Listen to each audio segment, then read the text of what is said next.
지난주에 우리가 옳지 않은 청지기의 비유에 대한 말씀을 함께 나누었습니다. 모든 것의 소유권은 하나님께 있다 하는 말씀을 우리가 함께 나누었고요. 우리는 청직으로서 주인 되신 하나님의 소유를 맡은 자다 하는 것이죠. 그래서 우리에게 맡겨주신 일에 대해서 또 우리에게 섬길 수 있는 기회를 주신 것에 대해서 충성을 다하는 것이 중요하다 하는 말씀을 함께 나누었습니다. 우리가 우리 앞날을 생각할 때 걱정하고 염려하는 것이 아니라 흔들림 없이 분명한 하나님 나라 소망을 가지고 소망 가운데 우리의 삶을 살아가야 한다는 것이죠. 특별히 예수님께서 돈에 대해서 여러 가지 경고하셨던 말씀을 우리가 함께 살펴보았습니다. 하나님과 재물을 겸하여 섬길 수 없다는 것이죠. 돈이 우리에게 우상이 되어서는 안 된다 하는 것입니다. 그래서 우리가 탐욕을 따라 살아갈 것이 아니라 필요를 따라 살아가야 한다는 것이고요. 하나님의 나라와 의가 우선순위가 될 때 하나님께서 우리의 삶의 모든 필요를 채워주시는 은혜를 경험하게 된다는 것이죠. 우리에게 주신 물질을 잘 사용해서 하나님 사랑하고 또 이웃들을 사랑하는 삶을 살아갈 때 하나님께서 우리에게 물질을 주신 그 뜻이 무엇인가 또 그 목적이 무엇인가 하는 것을 우리가 바르게 알고 살아가는 것이다 하는 말씀을 우리가 지난 시간에 함께 나누었습니다. 자, 오늘은 율법과 하나님 나라 복음에 대한 이야기를 함께 좀 생각해 보겠습니다. 우리가 이전에도 하나님 나라 복음에 대해서 또 율법에 대해서 함께 말씀을 나누었는데요. 다시 한번 우리가 좀 정리해 보도록 하죠. 먼저 우리가 예수님 당시에 유대인들의 여러 부류들이 있었습니다. 대표적으로 네 가지 종파의 유대인들의 모습이 있었는데요. 그 부분을 우리가 먼저 좀 정리를 한번 해보는 게 좋겠다 하는 생각이 듭니다. 예수님 당시에 대표적인 유대인들의 네 부류의 사람들, 사두개파라고 하는 사람들이 있습니다. 그렇죠? 그리고 뭐 잘 들어보시지 못하셨을 텐데 에세네파라고 하는 경건주의자들이 있었습니다. 그리고 예수님과 아주 대표적으로 잘 부딪혔던 바리새파 사람들이 있었죠. 그리고 열심당파 사람들, 무력으로 이스라엘의 독립을 구했던 열심당파 사람들, 일반적으로 한 네 가지 정도의 부류의 사람들로 우리가 유대인들을 구분을 합니다. 자, 그래서 이 각각의 유대 종파에 속해 있는 사람들이 도대체 어떤 특징을 가지고 있는가, 어떤 사상들을 가지고 있었는가 하는 걸 우리가 좀 이해하면 왜 이 사람들이 예수님의 복음과 부딪혔는가라고 하는 걸 알 수 있다는 것이죠. 자, 표를 한번 보십시오. 먼저 사두개파를 한번 보겠습니다. 사두개파는요, 다윗 시대 때 대제사장이었던 사독의 후손입니다. 대제사장 계열의 사람들인데 특별히 이 사람들은 굉장히 현실적인 종교인들이었습니다. 그래서 당시의 권력, 정권과 결탁했던 사람들이고요. 그래서 아주 정치와 가까웠던 사람들, 권력을 추구했던 사람들, 아주 현실적인 종교인들이 바로 이 바리새파 사람들이었습니다. 사두개파 사람들이었습니다. 죄송합니다. 이 사두개파 사람들은 우선은 메시아 대망 사상이 없어요. 그죠? 왜냐하면 지금의 상황, 지금의 권력과 가까웠기 때문에 굳이 그들이 메시아를 기다릴 이유가 없었다라고 하는 것이죠. 그리고 그들이 현실적인 일들에 관심을 많이 갖고 있었기 때문에 내세 사상, 부활에 대해서도 그들은 인정하지 않았습니다. 그래서 여러분 기억하십니까? 예수님께서 부활에 대해서 이야기할 때 부활이 없다라고 이야기하면서 예수님께 질문했던 부류의 사람들이 있었습니다. 어떤 사람들이었죠? 사두개파 사람들입니다. 사두개파 사람들. 그러니까 부활을 믿지 않았기 때문에 예수님께서 부활에 대한 이야기를 할 때 그 부활 논쟁을 벌였던 사람들이 바로 이 사두개파 사람들이었습니다. 이 사람들은 주로 모세 오경, 창세기, 출애굽기, 레위기, 민수기, 신명기, 율법이라고 하는 이 오경 준수에 관심이 많았고요. 하나님 나라에 대해서는 무관심했습니다. 왜냐하면 뭐 지금의 현재의 정권, 현재의 나라에 대한 관심을 갖고 있었기 때문에 하나님 나라에 대해서는 무관심했습니다. 정치적으로는 현상을 유지하는 거죠. 지금의 권력과 결탁해 있기 때문에 지금의 상황이 그대로 이어져 가는 것, 그것이 그들이 추구하는 것이었고요. 현재의 권력을 지향하고 권력을 가지려고 하는 그런 권력 지향적인 특징을 가지고 있었습니다. 그래서 이들은 아주 소수의 권력층들, 그 다음에 정치 계층들과 정치 지도자들과 아주 밀접한 관계 속에 있었던 사람들이 바로 이 사두개파 사람들이었습니다. 자, 그에 비해서 에세네파라고 하는 사람들이 있었습니다. 이 사람들은 주로 유대 광야 지역에서 공동체로 이루면서 살았던 경건주의자들의 무리들이다, 이렇게 이야기할 수 있습니다. 철저하게 금욕적인 삶을 살았고요. 영성의 삶을 아주 철저하게 지켰던 사람들이 바로 이 에세네파 사람들이었습니다. 예수님의 오실 길을 준비했던 세례 요한이 아마 이 에세네파 출신일 것이다, 이렇게 보는 것이죠. 그들의 메시아 사상은 묵시적인 메시아입니다. 그러니까 하나님의 이 종말을 가지고 오는 그런 묵시적인 메시아를 기다리고 있었고요. 이들이 가지고 있었던 내세관은 영혼 불멸입니다. 그러니까 육신에 대해서는 좀 부정적으로 생각하고 영혼이 불멸한다라고 하는, 그래서 일종의 영지주의적인 특징을 갖고 있습니다. 육신에 대해서 그들이 그렇게 중요하게 생각하지 않았기 때문에 아주 철저한 금욕적인 삶을 살았던 것이죠. 자, 우리가 믿고 있는 부활 사상은 뭐죠? 내세 사상은 뭡니까? 몸의 부활입니다. 몸의 부활. 그렇죠? 우리가 사도신경을 통해서도 우리가 새로운 몸을 입고 하나님 나라에서 살아가는 것이지, 몸은 없고 영혼만 가지고 하나님 나라에서 영원히 산다 하는 게 아니죠. 그래서 영지주의적인 특징을 이 에세네파는 가지고 있었습니다. 경전으로는 그들이 읽었던 영성의 문서들, 독자적인 비밀 문서들, 문헌들, 이런 것들을 가지고 있었고요. 하나님 나라도 종말론적인 하나님 나라, 묵시적인 하나님 나라를 추구하고 있었습니다. 자, 이 사람들은 정치적인 것과는 전혀 관심이 없었습니다. 정치적인 세력과는 가까이 가지도 않았고요. 정치적인 일에 대해서는 관심이 없었고요. 그들이 추구했던 것은 공동체적인, 이상적인 공동체를 이루는, 하나님 나라 공동체를 이루는 것에 관심을 갖고 있어서 주로 광야나 사막 지역에 은둔해서 숨어 있었던 은둔적 베타 공동체를 이루었던 사람들이 바로 이 에세네파 사람들이었습니다. 자, 또 한 부류, 대표적으로 예수님과 논쟁을 많이 벌였던 바리새파 사람들, 그러니까 종교적인 그런 경건주의를 추구했던 사람들이 이 바리새파 사람들인데요. 바리새인이라고 하는 말은 분리주의자를 이야기합니다. 구별된 사람들. 그래서 다른 사람들과 자기 자신은 구별됐고 분리됐다라고 하는 종교적인 의로움을 추구했던 사람들이었습니다.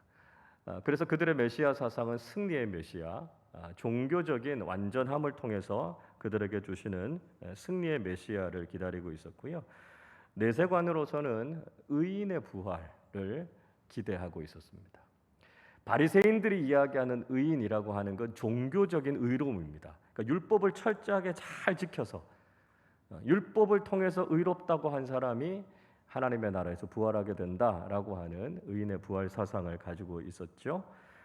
그들의 경전은 구약과 구두 전승들, 구약의 말씀, 이 율법의 말씀을 잘 지키기 위해서 미시나나 미드라시 같은 그들의 바리새파 사람들의 가르침, 구두의 전승들, 또 여러 율법을 잘 지키기 위한 조항들, 이런 것들을 아주 철저하게 따르고 지켰던 사람들입니다.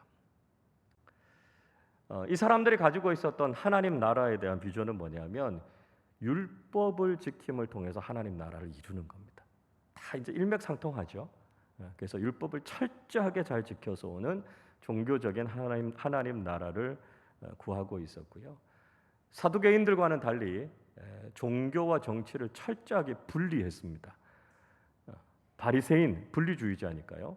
정치적인 세속적인 것과도 이 사람들은 많이 분리되어져 있었던 사람들이었습니다. 그래서 정치는 정치고 종교는 종교다, 이렇게 이야기하는 사람들이 바리새인들이었습니다.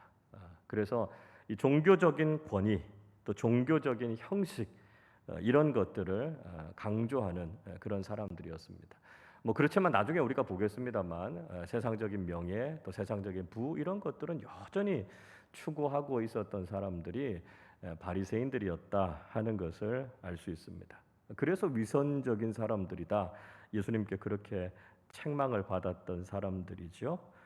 그래서 그들의 특징은 배타적 경건주의자. 우린 다른 사람들과 달라. 그래서 죄인이라고 정죄하고 세리를 멀리하고 부정한 것을 멀리하고 철저하게 우리는 구별되어져야 된다. 다른 사람들은 다 정죄하고 자신들은 구별되어진 한 그룹을 이룬 사람들이 바로 바리새파 사람들이었습니다. 자, 마지막 네 번째는요. 열심당파입니다. 열심당파. 자, 이 사람들은 정치적으로 이스라엘의 독립을 추구했던 일종의 무장 항쟁 단체가 바로 이 열심당파 사람들이었습니다. 예수님의 제자들 가운데서도 열심당파 사람이 있었죠. 가나나인 시몬 같은 사람들이 대표적인 열심당파 사람이었습니다. 자, 이들이 추구하는 메시아 사상 금방 알 수 있죠. 정치적인 메시아입니다. 정치적인 메시아가 와서 로마의 압제로부터 우리를 해방시켜 줄 수 있는 그런 정치적인 메시아를 그들이 기다리고 있었고요. 그들의 내세관도 역시 의인의 부활인데요. 여기에서 의인이라고 하는 건 뭐냐면 정치적인 의인을 이야기합니다. 정치적으로 또 국가적으로 어떤 의로운 일을 하는 그런 지도자, 그 사람들의 부활에 대한 이야기를 하죠. 자, 경전은 역시 구약을 준수하는 사람들이었고요. 이 사람들이 가지고 있는 하나님 나라는 다윗의 왕국, 그러니까 이스라엘 나라를 회복하는 것으로서의 하나님 나라에 대한 관심을 가지고 있었습니다. 사도행전 1장의 말씀을 읽어보면 부활하신 예수님께 제자들이 이스라엘 나라를 회복하심이 이때입니까? 이렇게 묻는 장면이 나오죠. 그러니까 예수님의 제자들 중에서도 이 열심당파로부터 영향을 받았던 사람들이 있었다라고 하는 것을 우리가 알 수 있는 거죠. 자, 정치적인 성향은 정치적인 무력 항쟁입니다. 그래서 무력을 통해서 이스라엘의 독립을 추구해야 된다. 이렇게 이야기하는 것이니까요. 예수님께서 가지고 있었던 비폭력, 무저항주의, 예수님께서 무기력하게 십자가에 달려 죽으시는 모습을 보고 열심당파 사람들은 굉장히 실망이 컸겠죠. 그들이 생각했던 이상과 예수님의 말씀하신 복음 하나님 나라와는 결이 달랐기 때문에 그들이 이런 부분들에서 예수님과는 좀 다른 길을 걸었다는 것을 알 수 있습니다. 권력의 성향은 정치적인 변혁을 지향했고요. 그래서 결국은 독립무장단체입니다. 자, 예수님께서 계셨던 당시에 유대인들이 바로 이런 색깔을 가지고 있었던 네 부류의 사람들이 주류를 이루고 있었다라고 하는 것을 생각해 보면서 이들이 추구하고 이들이 가지고 있었던 생각과 예수님의 복음이 다르다라고 하는 걸 알 수 있죠. 그래서 어떤 부분들에서 예수님의 가르침과 이 유대인들이 서로 부딪힐 수밖에 없었는가라고 하는 것을 이 유대인들의 네 개의 종파들을 좀 우리가 비교해 보면서 이해하면 이런 유대인들과 예수님 사이의 갈등, 논쟁 이런 것들을 우리가 좀 더 정확하게 이해할 수 있습니다. 자, 오늘 본문에서는 이 바리새파 사람들에 대해서 예수님께서 말씀하시는 것이 나오죠. 바리새인들의 특징을 한번 보겠습니다. 1번입니다. 바리새인들은 돈을 좋아하는 사람들이었다 말씀하고 있습니다. 14절 말씀 같이 읽어보겠습니다. 바리새인들은 돈을 좋아하는 자들이라 이 모든 것을 듣고 비웃거늘. 자, 바리새인들은 여전히 돈에 대한 관심, 탐욕적인 마음들을 갖고 있었던 사람들이 바로 바리새인들이었습니다. 그래서 지난주에 예수님께서 말씀하신 하나님과 재물을 겸하여 섬길 수 없다라고 말씀하시는 예수님의 말씀에 대해서 그들은 수긍할 수 없었던 것이죠. 예수님의 가르침에 대해서 비웃었다 이렇게 말씀하고 있습니다. 바리새인들이 탐욕에 빠져 있었던 사람들이다 하는 것을 알 수 있죠. 그런데 디모데전서 6장 10절은 뭐라고 말씀합니까? 이렇게 말씀하죠. 돈을 사랑함이 일만 악의 뿌리가 되나니 이것을 탐내는 자들은 미혹을 받아 믿음에서 떠나 많은 근심으로써 자기를 찔렀도다 말씀합니다. 돈 그 자체가 문제가 아니라 돈을 사랑하는 마음, 즉 탐욕에 사로잡히게 되면 그것 때문에 우리가 미혹에 빠지게 된다는 것이죠. 그것 때문에 시험에 들게 된다는 것입니다. 그래서 우리가 믿음을 떠나서 근심하게 될 수 있다 하는 것을 경고해 주고 있는 것이죠. 마치 이 내용은 예수님을 찾아왔던 부자 청년의 모습과 비슷하지 않습니까? 내 소유를 다 팔아서 가난한 자들에게 나누어 주고 나를 따라오라 예수님께서 말씀하셨죠. 이 부자 청년의 반응이 어떻게 됐습니까? 재물이 많은 고로 근심하면서 떠나갔다. 이렇게 이야기하고 있습니다. 그러니까 돈을 사랑하는 마음, 탐욕에 사로잡힌 마음은 결국 주님을 따르는 것을 방해하게 되고요. 근심 가운데 믿음을 떠나게 된다라고 하는 것이죠.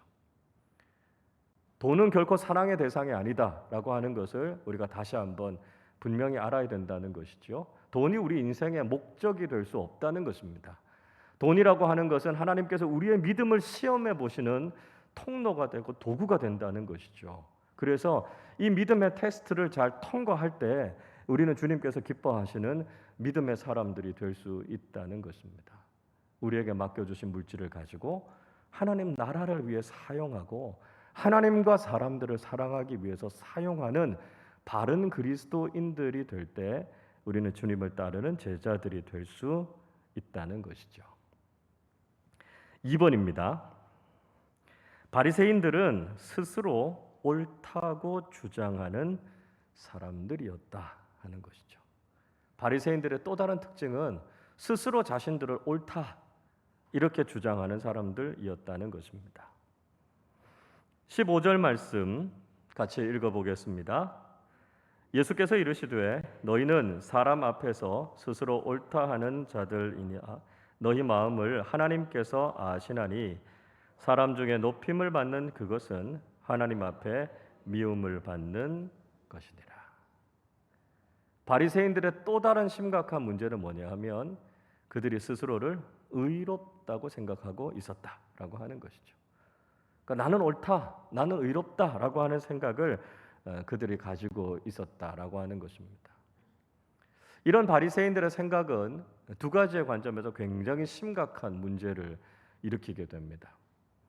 하나는 뭐냐 하면 자신의 스스로의 의로움을 가지고 구원받을 수 있다고 생각했다는 것이죠.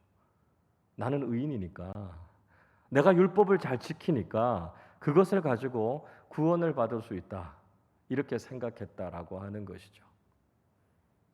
그렇기 때문에 그들은 예수님이 필요하다고 생각하지 않았습니다. 자신들이 죄인이라고 생각한다면 예수님을 믿고 예수님께서 주시는 구원의 은혜를 경험할 텐데 자신들이 의롭다고 생각하고 있었으니까요. 스스로의 노력을 통해서 율법을 지켜서 구원받을 수 있다고 생각했으니까 그들은 예수님이 필요하다고 생각하지 않았다는 것이죠. 그래서 마가복음 2장 17절에서 예수님께서 이렇게 말씀하시죠. 예수께서 들으시고 그들에게 이르시되 건강한 자에게는 의사가 쓸데없고 병든 자에게라야 쓸데있느니라. 나는 의인을 부르러 온 것이 아니요 죄인을 부르러 왔노라 하시니라. 예수님은 죄인을 불러서 회개시키러 오셨는데 스스로 의인이라고 생각하는 바리새인들은 예수님이 필요하다고 생각하지 않았다는 것입니다. 그러나 성경은 모든 사람들이 다 죄인이다 분명히 선언하지 않습니까?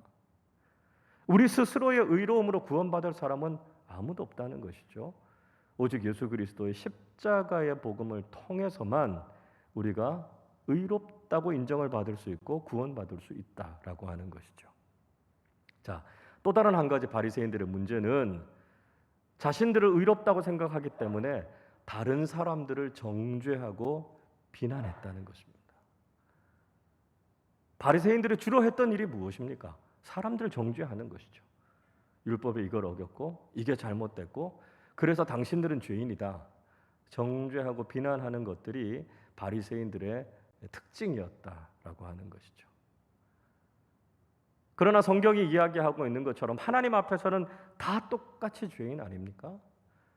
그러니까 우리는 다른 사람들을 정죄하거나 비난할 자격이 없다는 거죠. 우리가 신앙생활을 오래 하다 보면 마치 나는 의로운 사람인 것처럼 생각하기 쉽습니다. 그래서 내 잘못과 나의 부족함이 보이기보다는 다른 사람들이 그렇게 하지 못하는 것을 보고 때로는 비판하고 정죄하는 모습들이 우리에게도 나타날 수 있다는 것이죠. 우리의 신앙에도 이런 바리새인적인 모습이 보일 수 있다는 것입니다. 그러나 우리는 누구를 정죄할 자격이 없습니다. 우리는 똑같이 죄인이죠.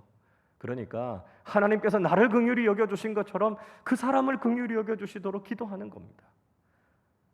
하나님께서 나를 구원해 주시고 나를 믿음 위에 세워주신 것처럼 동일하게 그 사람도 믿음 위에 세워주시도록 기도하고 서로 돕는 것이죠. 교회는 분명히 죄인의 공동체입니다. 우린 다 죄인들이에요. 그러니까 우리에게 보이는 모습은 다 부족하고 연약한 모습들이 보입니다.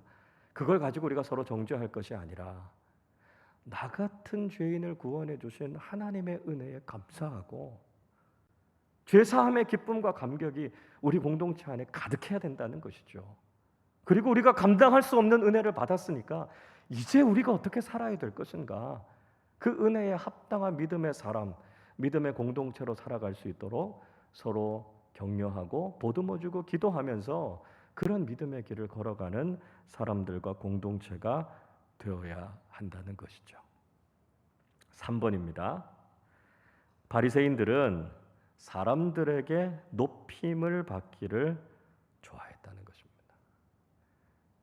바리새인들의 관심, 사람들이 자신들을 높여주는 걸 그들은 기대하고 바라고 있었다는 것이죠.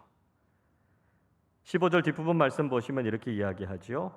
사람 중에 높임을 받는 그것은 하나님 앞에 미움을 받는 것이니라. 바리새인들의 중요한 관심은 사람들이 나를 어떻게 보느냐라고 하는 겁니다. 사람들이 나를 존중해주고 사람들이 나를 높여주고 사람들 앞에서 내가 의시되는 것, 이게 바리새인들이 아주 추구하고 있었던 모습이라는 것이죠. 예수님께서 마태복음 23장 6절 7절에서 바리새인들에 대해서 이렇게 책망하십니다. 잔치의 윗자리와 회당의 높은 자리와 시장에서 문안받는 것과 사람에게 랍비라 칭함을 받는 것을 좋아하느니라 말씀합니다. 바리새인들이 이런 모습이라는 거죠. 잔치에 가면 꼭 상석에 앉으려고 했다는 것이죠. 예수님께서 무슨 말씀하십니까? 잔치에 초대받으면 어디에 앉으라고요? 끝자리에 앉으라고요. 누구에게 말씀하신 겁니까? 바리새인들을 겨냥해서 이야기한 겁니다. 잔치 자리에 가면 늘 높은 자리에 앉고 싶어하는 그들을 향해서 겸손할 것을 말씀하는 거죠. 회당에도 가면 높은 자리가 있습니다. 지금도 회당 유적이 있는데 가면 모세의 자리라고 하는 돌로 만들어 놓은 높은 자리가 있어요. 거기에 앉아서 당신은 이렇게 잘못했고 저렇게 잘못했고 판단하고 재판하는 일을 하는 자리, 그 자리에 앉고 싶어 했다는 겁니다. 사람들이 많이 모이는 시장에 가면 목을 꼿꼿하게 세우고 많은 사람들이 나에게 인사해 주기를 바라고요. 사람들로부터 존경받는 걸 좋아하는 거죠. 물론 우리가 사람들에게 존경을 받는 거 중요한 일입니다. 그러나 사람들의 시선만 의식하고 하나님 보시기에는 그렇지 않은 삶을 살아간다면 그 바람직하지 않다라고 하는 거죠. 그래서 예수님께서 그들을 위선적인 신앙이라고 이야기하지 않습니까? 사람들 앞에서는 그럴듯하게 보이면서 하나님 앞에서는 죄악된 삶을 살아가는 이중적인 삶을 살아가는 그들을 향해서 예수님께서 비판하셨던 것이죠. 우리의 모습은 어때야 될까요? 사람의 시선을 의식하며 살아가기보다 하나님 앞에서 우리가 얼마나 정직하고 바르게 살아가는가, 우린 거기에 관심을 가져야 합니다. 하나님께서 기뻐하시는 믿음의 사람인가? 하나님께서 원하시는 삶을 살아가고 있는가? 하나님께서 좋아하실 만한, 칭찬하실 만한 모습인가? 거기에 우리의 관심이 있어야 된다는 것이죠. 하나님께서 어떤 사람들 좋아하십니까? 겸손하고 정직한 사람들이요. 하나님의 말씀이라면 그 말씀 앞에 순종하는 사람들이요. 하나님의 뜻을 행하기 위해서 그 말씀을 온전히 헌신하며 따르는 사람들, 그 사람들을 하나님께서 좋아하시지 않습니까? 우리는 사람들이 좋아하는 것, 사람들에게 높임을 받으려고 하는 것이 아니라 하나님께서 칭찬하시고 하나님께서 인정해 주시는 믿음의 사람들로 살아가실 수 있기를 바랍니다. 자, 계속해서 예수님께서 율법과 하나님 나라 복음에 대해서 말씀해 주시고 있습니다. 1번입니다. 율법과 선지자의 유효 기간은 세례 요한 때까지였다 하는 것입니다.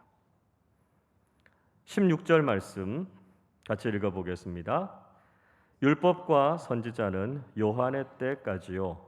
그 후부터는 하나님 나라의 복음이 전파되어 사람마다 그리로 침입하느니라. 자, 율법과 선지자는 세례 요한 때까지다. 이렇게 말씀하고 있습니다. 율법이라고 하는 것, 모세를 통해서 주셨던 하나님의 명령, 하나님의 계명을 이야기하죠.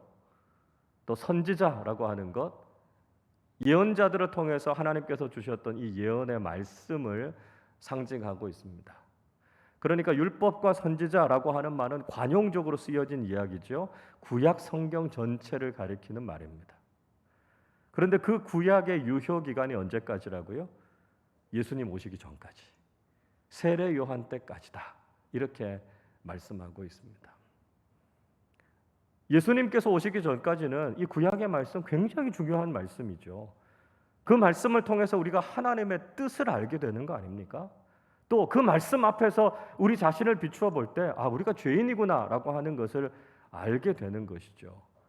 그래서 이 구약의 말씀은 굉장히 중요한 가치를 갖고 있는 말씀입니다. 그러나 예수님이 오셔서 복음의 새 시대가 열려지면서 이제 율법의 유효 기간은 다 했고요. 이제 율법에 얽매여서 살아가는 것이 아니라 복음에 합당한 삶을 살아가는 것이 바람직하다 하는 것을 말씀하고 있습니다. 유효 기간이 지난 음식은 잘못 먹으면 배탈이 날 수 있습니다. 그죠? 유효 기간 안에 있는 음식은 먹으면 우리가 배가 부르고요. 건강과 체력을 유지시켜주는 아주 중요한 거죠. 그러나 유효 기간이 지나고 난 이후의 음식은 아무리 좋은 것이라도 그것이 우리에게 독이 될 수 있다는 겁니다. 자, 율법 그 자체는 사실 중요한 거예요. 그런데 율법을 지켜서 구원을 받을 수 있다고 생각하는 것. 예수님의 복음이 전해지고 난 이후에도 여전히 율법을 지켜서 구원을 받을 수 있다라고 이야기하는 율법주의는 마치 유효 기간이 지난 음식을 먹는 것처럼 위험할 수 있다는 거예요. 그래서 우리는 율법에 얽매인 삶이 아니라 이제는 복음이 우리에게 말씀하시는 것이 무엇인가? 율법을 지켜서 구원을 받는 것이 아니라 예수 그리스도의 복음의 능력으로 하나님 나라 백성 되는 이 복음의 진리를 붙잡고 살아야 한다는 것이죠. 그래서 율법이 복음 안에서 성취되어졌다라고 하는 것을 우리가 분명히 깨달아야 한다는 것입니다. 2번 보십시오. 하나님 나라의 복음은 예수님과 함께 시작되었다 하는 거죠. 복음의 시작은 예수님의 오심을 통해서 시작이 됐다라고 하는 것이죠. 예수님의 오심과 함께 예수님께서 가장 먼저 선포하셨던 것이 바로 하나님 나라의 복음이지 않습니까? 그래서 마가복음 1장 1절이 이렇게 말씀하지요. 하나님의 아들 예수 그리스도의 복음의 시작이라. 하나님의 아들이신 예수 그리스도를 통해서 이제 율법의 시대가 가고 복음의 시대가 시작됐다 말씀하고 있습니다. 예수님은 바로 이 땅에 하나님 나라의 복음을 가지고 오신 분이시다라고 하는 것을 말씀하고 있습니다. 그래서 사람들마다 그리로 침입하느니라 이렇게 말씀하죠. 그래서 복음을 듣고 복음을 통해서 구원을 받게 되는 역사가 시작이 됐다 이렇게 이야기하고 있습니다. 자, 침입하느니라 이렇게 번역되고 있는 말이 있는데요. 침입하다라고 하는 헬라어 단어 비아조라고 하는 말인데 이 말이 침입하느니라라고 하면 헬라어의 중간태라고 하는 문법으로 쓰여지고 있습니다. 헬라어 문법 어법에는요 세 가지 태가 있습니다. 하나는 능동태, 또 하나는 수동태, 또 하나는 중간태입니다. 자, 능동태는 여러분 잘 아시겠죠? 또 수동태도 여러분 잘 아시는 건데요. 이 중간태라고 하는 게 뭐냐면 이런 겁니다. 주어가 어떤 행동을 주체적으로 하죠. 그러면 그게 다른 사람들에게도 영향을 미치지만 동시에 그것이 주체, 이 주어에게도 같이 영향을 미치는 것을 가리켜서 헬라어에서는 중간태 이렇게 이야기합니다. 자, 그러니까요. 보십시오. 이 하나님 나라 복음 안으로 침입한다 이렇게 이야기하고 있는데요. 이게 뭐냐면 하나님 나라 복음이 전해지는 걸 이야기해요. 그래서 사람들이 하나님 나라 복음을 듣고 그 하나님 나라 복음을 사람들에게 전하는 겁니다. 그래서 사람들로 하여금 그 복음을 듣고 하나님 나라 들어갈 수 있도록 하는 거죠. 근데 그것이 다른 사람들에게만 영향을 미치는 게 아니라 복음을 전하는 자신에게도 영향을 미친다는 거예요. 그래서 복음을 전해서 많은 사람들을 하나님 나라 복음 안으로 들어가게 해야 됨과 동시에 나도 복음을 전하고 있는 나도 역시 하나님 나라로 침입 들어가야 된다라고 하는 이야기를 하는 것이죠. 자, 사도 바울이요. 고린도전서 9장 27절에서 이렇게 말씀합니다. 내가 내 몸을 쳐 복종하게 함은 내가 남에게 전파한 후에 자신이 도리어 버림을 당할까 두려워함이로다. 바울이 복음 전도자였지 않았습니까? 만나는 사람들마다 이 놀라운 하나님 나라의 복음을 전했어요. 그것만이 아니라 바울은 매일같이 십자가 앞에서 자신이 죽었습니다. 그리고 그 복음 앞에서 자기 자신을 쳐서 복종하게 했습니다. 왜요? 다른 사람들을 천국 복음 안으로 들어가게 할 뿐만 아니라 자기 자신도 역시 이 천국의 복음, 하나님 나라 복음에서 예외가 되지 않게 자기 자신을 그 안으로 밀어 넣는 거예요. 우리가 그래야 된다는 거죠. 우리가 힘을 다해서 이 하나님 나라 복음을 전해야 됩니다. 동시에 우리도 이 하나님 나라의 복음에서 예외가 되지 않도록 끊임없이 우리 자신을 밀어 넣는 거죠. 복음에 합당한 삶, 경건의 훈련, 그걸 통해서 우리가 복음에 합당한 사람들로 살아가고 하나님 나라 복음 안에 머물러 있는 사람이 될 수 있도록 우리 자신을 끊임없이 밀어넣는 일을 해야 된다는 것이죠. 우리가 복음 안에 있는가 늘 돌아보고 우리 자신을 살피는 사람들이 되실 수 있기를 바랍니다. 3번입니다. 복음은 율법을 폐기하지 않고 완성한다는 겁니다. 복음은 절대로 율법을 폐기하는 게 아니에요. 율법을 완성하는 역할을 하는 것이 복음이다 하는 거죠. 17절 읽어보겠습니다. 그러나 율법의 한 획이 떨어짐보다 천지가 없어짐이 쉬우리라. 자, 오해하면 안 됩니다. 예수님이 이 땅에 오셔서 복음을 가지고 오셨어요. 그래서 이제 율법은 필요 없다. 율법은 폐기된다. 그게 아니고요. 천지는 없어지더라도 이 율법은 1.1획도 변화가 없다라고 하는 것을 말씀하고 있습니다. 왜요? 예수님이 오셔서 이 율법을 완성하신 것이기 때문에 그렇습니다. 율법의 기능이 뭐죠? 하나님의 뜻이죠. 하나님의 말씀입니다. 이렇게 살아야 된다라고 하는 하나님의 법입니다. 그런데 문제는요, 죄인인 인간이 율법을 지켜서 구원을 받지 못한다는 거예요. 율법은 우리가 죄인이라고 하는 것을 깨닫는 차원에서 굉장히 큰 가치가 있는 것이죠. 그리고 이것은 하나님의 뜻이고 하나님의 명령이니까요, 엄청난 가치가 있는 하나님의 말씀입니다. 그런데 율법의 한계는 뭡니까?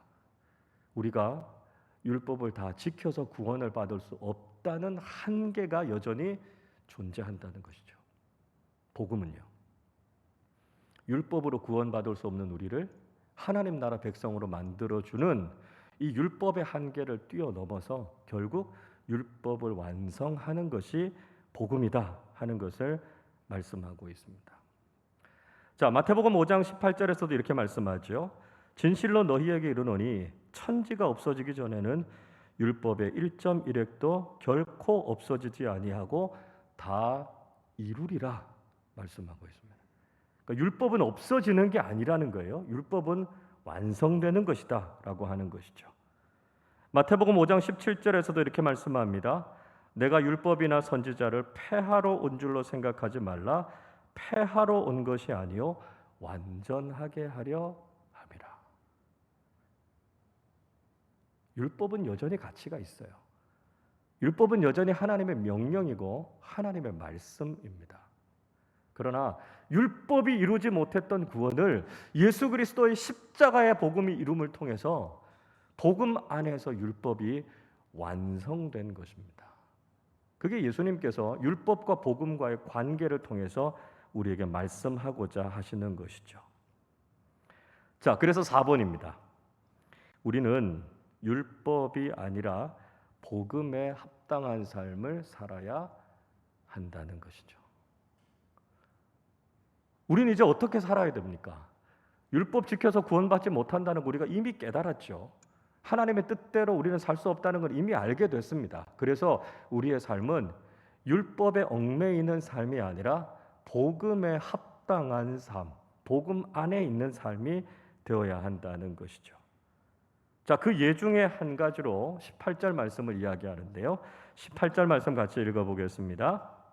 무릇 자기 아내를 버리고 다른 데 장가드는 자도 간음함이요 무릇 버림당한 여자에게 장가드는 자도 간음함이니라. 자, 복음이 율법을 어떻게 완성했는가에 대해서 예수님께서 예를 들어서 설명하고 있습니다. 간음과 관련되는 율법이 복음 안에서 어떻게 완성되어지고 있는가 하는 말씀을 하고 있는 것이죠. 자, 이 문제에 대해서 구약의 율법은 어떻게 이야기하고 있습니까? 예수님의 복음 안에서 이 문제가 어떻게 완성되고 있죠? 마태복음을 읽어보면 좀 더 자세하게 이 내용을 알 수 있습니다. 마태복음 5장 27절, 28절에서 간음에 대한 문제에 대해서 이렇게 말씀하시죠. 또 간음하지 말라 하였다는 것을 너희가 들었으나 나는 너희에게 이르노니 음욕을 품고 여자를 보는 자마다 마음에 이미 간음하였느니라. 자, 율법은 무엇을 간음이라고 이야기합니까? 구체적으로 부적절한 성적인 행동을 한 것, 그 행위에 대해서 간음이다 이렇게 이야기하죠. 그래서 그런 간음을 행하지 말라 율법은 그렇게 말씀하고 있습니다.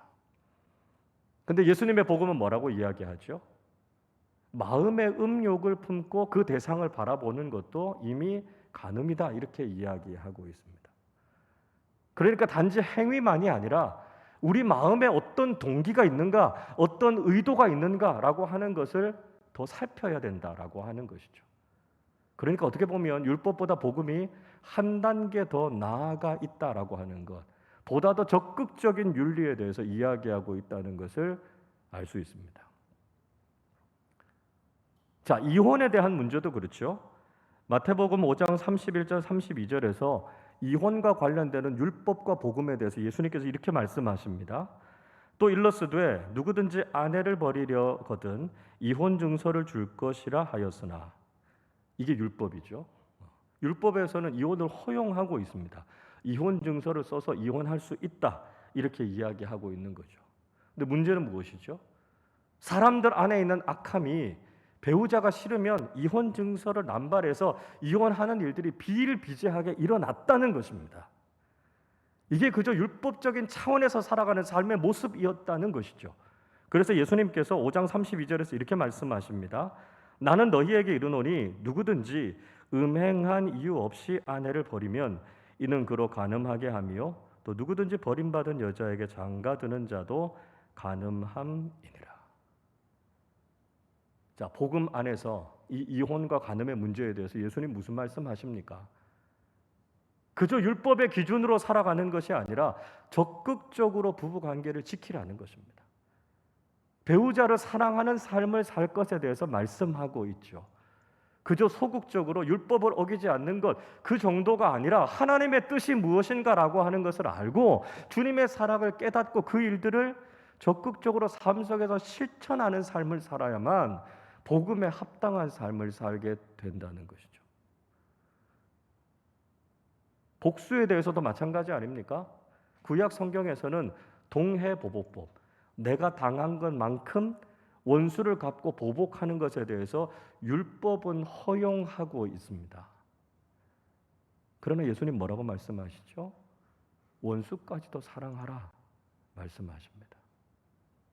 율법이 아주 소극적으로 윤리를 이야기하고 있다면 복음은 굉장히 적극적으로 그리스도인들의 윤리를 이야기하고 있습니다. 우리가 흔히 율법은 굉장히 엄격하고 복음은 굉장히 자유롭다고 생각하기 쉬워요. 예수님께서 우리 죄를 다 사해 주셨으니까 내가 뭐 어떻게 살아도 예수님이 내 죄 다 용서해 주실 거야. 여러분, 그게 복음에 합당한 삶이 아닙니다. 복음에 합당한 삶은 율법을 지키는 삶보다도 더 차원 높은 이야기를 하고 있다는 거예요. 어떻게 보면 인간적으로 볼 때는 불가능할 것 같은 수준을 복음은 우리에게 말씀하고 있습니다. 율법을 뛰어넘어서 더 신앙인답게 적극적으로 선을 행하고 하나님의 뜻을 이루는 삶을 살아가는 것이 복음에 합당한 삶이다. 예수님께서 우리에게 말씀하고 계신 거예요. 그러니까 복음에 합당한 삶을 살아가는 것이 훨씬 더 어렵습니다. 그럼 우리가 어떻게 복음에 합당한 삶을 살아갈 수 있죠? 어떻게 이렇게 불가능한 삶을 살아갈 수 있습니까? 질문할 수 있습니다. 어떻게 살아갈 수 있습니까? 예수님의 십자가 사랑을 깊이 깨닫게 되면, 그 사랑의 깊이를 알게 되면 우리의 삶 속에서도 이런 사랑을 실천하면서 살게 된다는 것입니다. 하나님께서 우리에게 베풀어 주신 그 놀라운 용서의 은혜를 우리가 깊이 경험하게 된다면 용서하기 어려운 사람들 용서할 수 있고요, 받아들이기 어려운 사람들 받아들일 수 있게 된다는 것이죠. 나의 결단으로는, 나의 의지로는 그렇게 할 수 없지만 성령님께서 내 안에 계셔서 하나님의 뜻대로 살아가도록 강권하시면 우리가 이런 복음에 합당한 삶을 살아갈 수 있게 된다는 것입니다. 주님께서는 우리에게 하나님 나라 복음에 합당한 사람으로 살아갈 것을 말씀하십니다. 복음의 은혜를 경험했고 십자가의 사랑을 먼저 경험한 우리가 이 세상 속에서 그 은혜에 합당한 사람으로, 하나님 나라의 복음에 합당한 사람으로 살아갈 것을 우리에게 말씀하고 있습니다. 내 의지로, 내 결단으로는 그렇게 살아갈 수 없지만 우리의 가슴 깊이 십자가의 사랑이 채워지면, 오늘도 우리의 삶을 선하게 인도해 주시는 성령 하나님께서 내 삶을 다스려 주시고 이끌어 주시면 참 부족하고 연약한 우리들이지만 복음에 합당한 믿음의 삶을 살아가게 될 줄로 믿습니다. 우리에게 베풀어 주신 주님의 은혜, 주님의 그 놀라운 사랑, 하나님 나라의 복음을 우리가 깊이 깨닫고 우리를 부르신 부르심에 합당한 삶, 복음을 따라 살아가는 믿음의 사람들로서는 우리 모두가 되시기를 주님의 이름으로 축원합니다.